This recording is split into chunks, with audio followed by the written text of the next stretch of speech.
Okay, so we're starting with the PowerPoint confidence interval for the proportion, looking at the overview first. Suppose you want to estimate the proportion or percentage of college students who are satisfied with the new student orientation on your campus. You could take a survey of 200 students who attended the orientation and ask them, did the orientation prepare you for your first year of college? Suppose 124 out of that 200 answered yes. You can calculate a sample estimate or a sample proportion, p hat, which is 124 divided by 200, or 62%, 0.62. So 62% of your sample said that they were satisfied, and that's called a point estimate because it's using just 1 point of data, just your sample.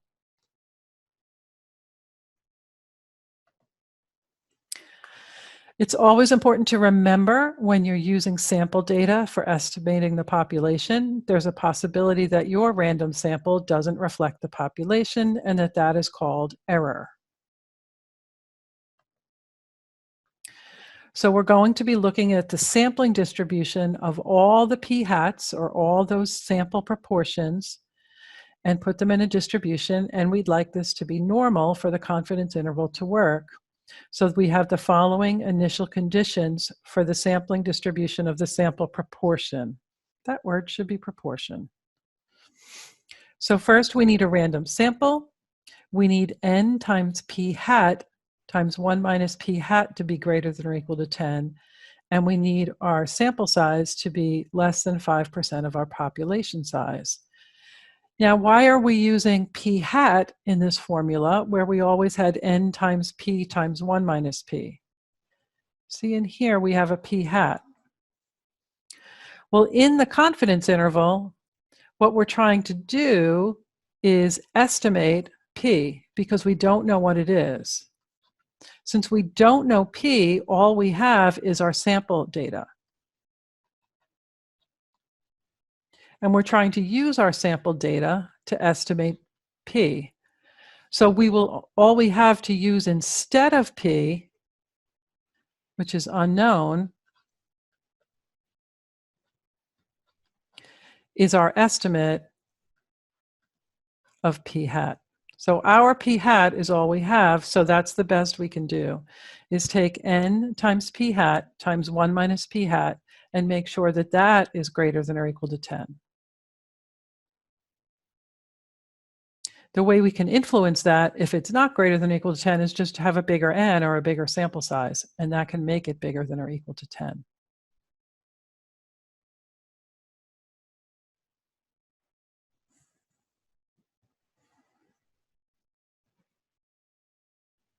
So in order to allow for a more precise estimate of the parameter beyond that p hat that we found, we're going to use a confidence interval estimate and a margin of error.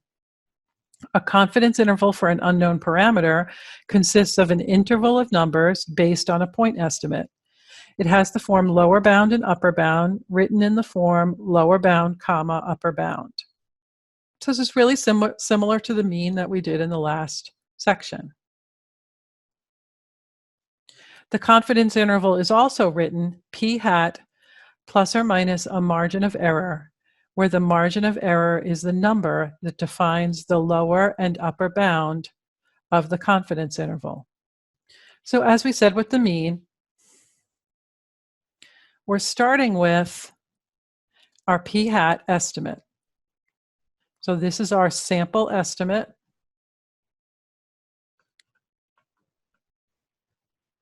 It is our percent that we found from our sample. We're doing plus a margin of error on one side to get our upper estimate, or our upper bound. And that upper bound is p hat plus the margin of error. Our lower bound we find by doing minus the margin of error. So this is our lower bound.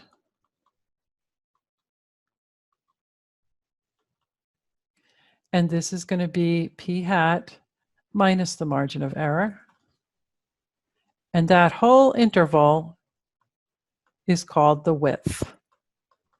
So if you need the width, it's actually adding together the two margin of error, or doubling the margin of error. As you can see in the picture, it's twice as big. And I am taking screenshots of everything, so those will be posted right away. So the width of the confidence interval is the difference between the upper and lower bound, and if the margin of error is known, the width is twice the margin of error. So let's look at a specific example. The 95% confidence interval for the proportion of students who said orientation prepared them is the lower bound is 0.603 and the upper bound is 0.637. We can also write that we have 0.62, where our p hat was 0.62, plus or minus a margin of error 0.017. So again, the lower bound 0.603 is just 0.62 minus 0.017, and the upper bound 0.637 is just 0.62 our p hat adding the margin of error 0.017.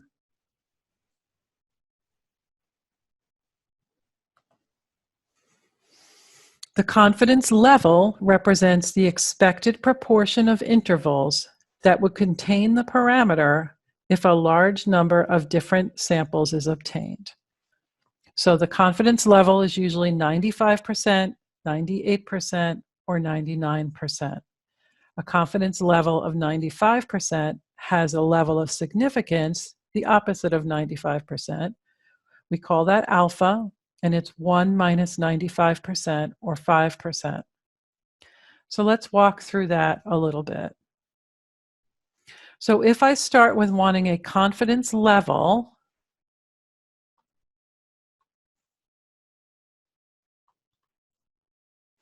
of 95%, or 0.95, that means if I take 100 samples, which means I get 100 p hats, some of them the same, some of them different, and I use those to make 100 confidence intervals, p hat plus or minus the margin of error, then I expect 95% of them, or 95 out of 100, to contain p. And p, again, is the percent in the population. That's what I'm trying to estimate, is the percent in the population. But I may not be able to, I don't know what it is. The best I can do is take my sample and find p hat plus or minus a margin of error. 95% of them will actually contain p, because that's the confidence level I set. 5% of them won't, and that 5% is called the significance level, or alpha. We're going to not use alpha in this chapter, but we'll use it in chapter 10, and I'll come back to that. Any questions?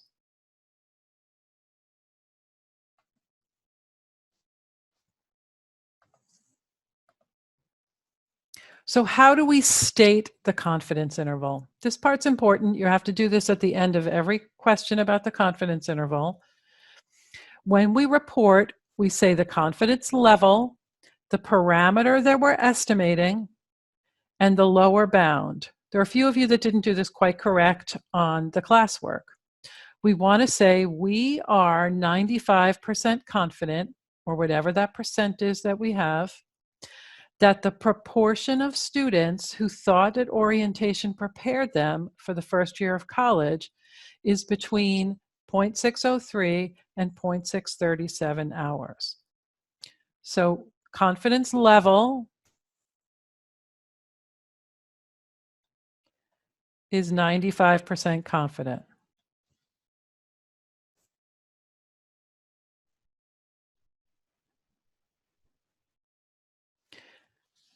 The parameter that we're estimating is the proportion of students who thought that the orientation prepared them for the first year of college. That was what our p hat was and what we're trying to find in p. And finally, the upper and lower bound is listed here, 0.603 and 0.637.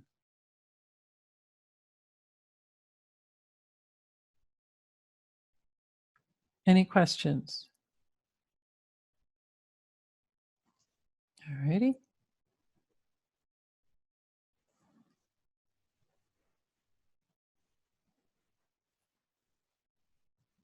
So again, the 95% confidence interval for the proportion of students who said orientation prepared them is 0.603 to 0.637. If we used this method to find 100 samples, so 100 sample means and 100 intervals, 95% of them, 95 out of 100, would actually contain the mean of the population. So can we, if we do everything right, end up with an interval without the population mean? Yes, because it's just one sample. So even if you see a poll on TV that says a certain percentage of Americans believe something, is that 57% accurate? Is it actually 57%? No, unless they talk to everyone, and they never can. 57% is just close to the actual number.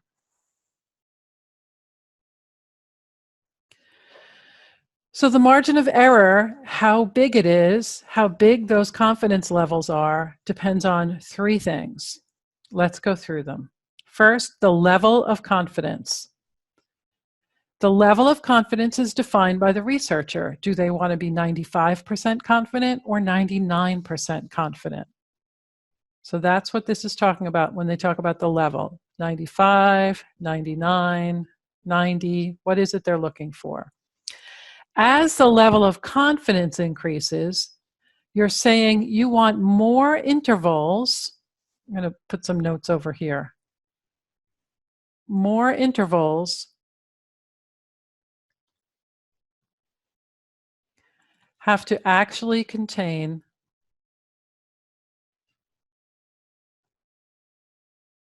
the parameter. And in this case, the parameter is P, the population proportion. So if we're trying to estimate P and we want to have 99% instead of 95%, then that means 99 out of 100 have to contain the interval.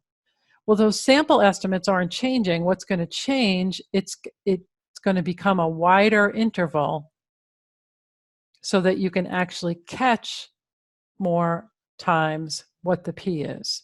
So if the P was just on the outside of one for 95%, it gets wider so we can catch that P. So more intervals will give you a wider interval, which means it's not going to be as narrowed in on what the real answer is. 2, sample size. As we know, larger sample size,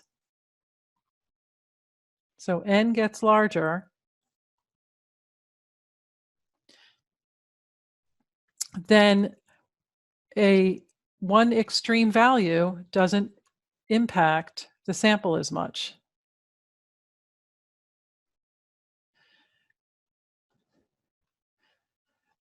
It's not going to impact p hat as much if you have 1 or 2 or 3 extra people that believe something or don't believe something or do something or don't do something.